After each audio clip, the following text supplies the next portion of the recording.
चला तर मित्र हो, आज आपण बोर्डी गावातील डॉक्टर अंबाळकर यांच्या समाजसेवा आणि त्यांच्या कार्याचा आढावा घेत आहे. हे पहा, गेट बोर्डी गावातील, आणि हे 1987 साली यांनी येथे गाडगे महाराजची मूर्ती स्थापना केली. परंतु आता श्री आमदार बच्चूभाऊ कडू यांनी मोठा निधी टाकून मस्त भव्य दिव्य काम दिले.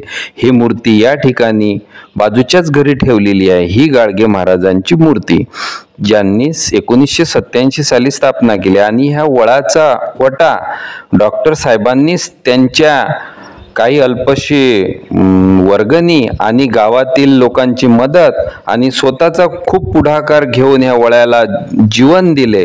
वळ पळत होता तेव्हा या वळ्याला वटा बांधला आणि त्यावर चांगल्या म्हणी लिहिल्या, ज्यामुळे लोकांची सुधारणा, लोकसुधारणा होईल. पहा किती भव्य दिव्य, खूप छान हे गाव आज या वळामुळे स्थापित झालेलं दिसते आहे. पहा, छान पैकी किती छान वातावरण आहे. हा गावातील चौक, बोर्डी गावातील हा मोठा एक चौक आहे. आता आपण जात आहोत श्री संत गजानन महाराज लोकवर्गणीतून झालेले हे मंदिर. पहा किती छान झालेले आहे.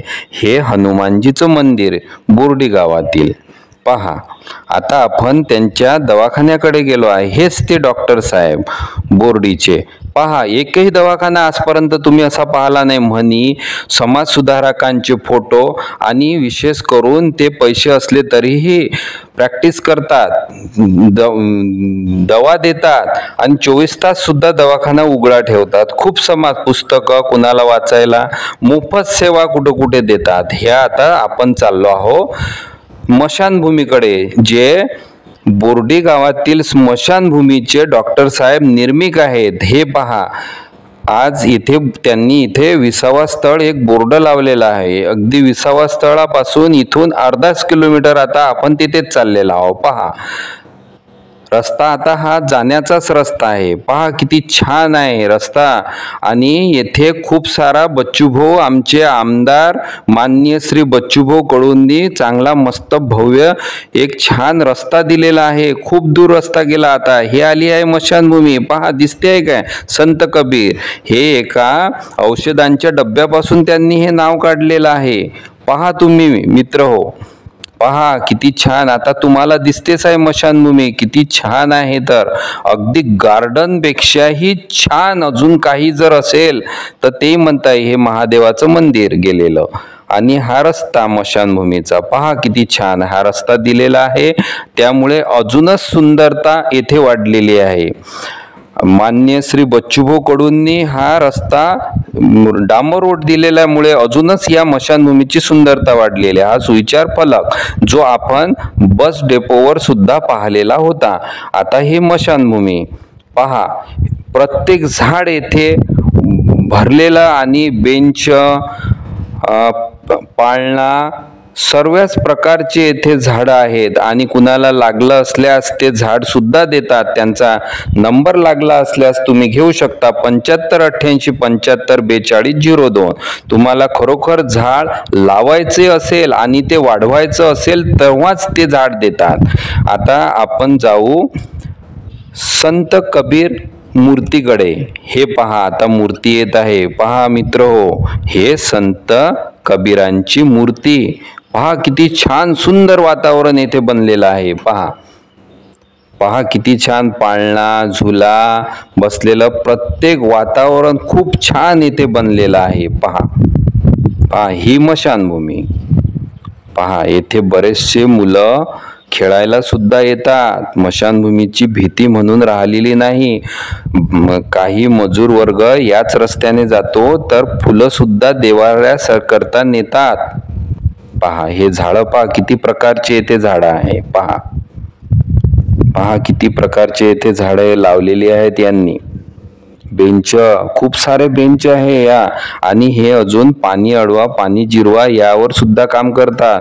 या शेततळ्यात आज पाणी नाही, पण पावसाळ्यात हे पाणी यांनी एका विहिरीत काढलेलं आहे. पावसाळ्याचं पाणी म्हणजेच पुनर्भरण विहीर योजना सुद्धा हे राबवतात. समाजसेवा तर शिकायची असेल तर यांच्याकडून कशा पद्धतीनं कसं करायचं कार्य हे यांच्यापासून, आणि एक स्मशानभूमीत जर समजा 2 प्रेत असले तर यांनी बाजूनं सुद्धा जाळण्याचं एक ठिकाण बनवलेलं आहे. पहा, याच्यात झुल्यावर मुलं झोके सुद्धा घेतात. स्मशानभूमी अगदी ही वाटतच नाही, अगदी गार्डन वाटते आणि ते इथेच काम करत असतात. जास्तीत जास्त हे झाडत आहेत तेच ते. चला तर मित्र, आज त्यांच्याच तोंडून आपण त्यांच्या समाजकार्याची माहिती थोडक्यात करून घेऊ.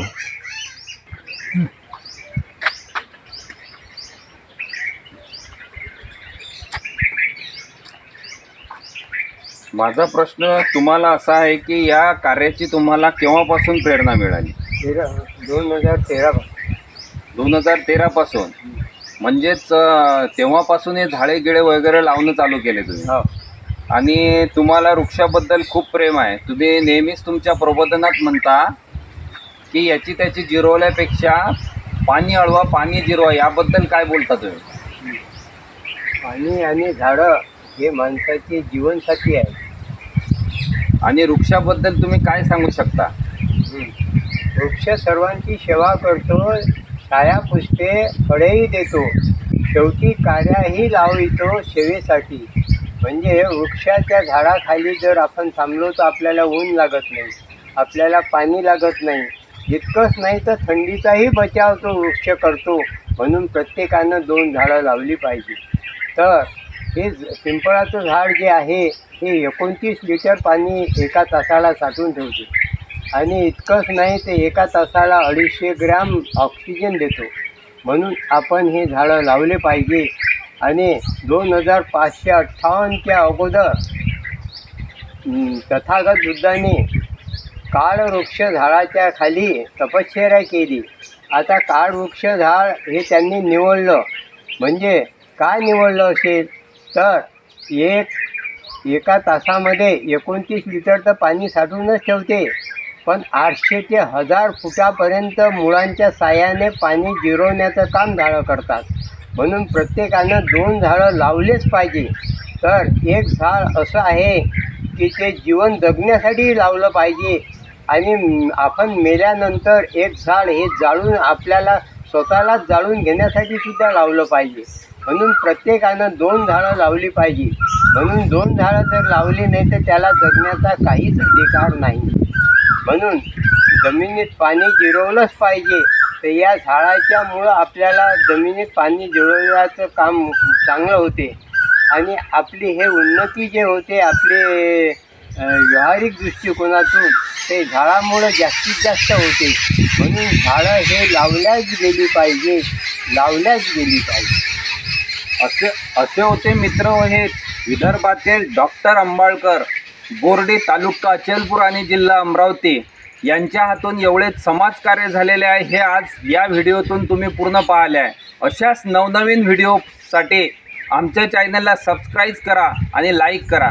चला तर पुन्हा भेटू अशाच व्हिडिओमधून. धन्यवाद.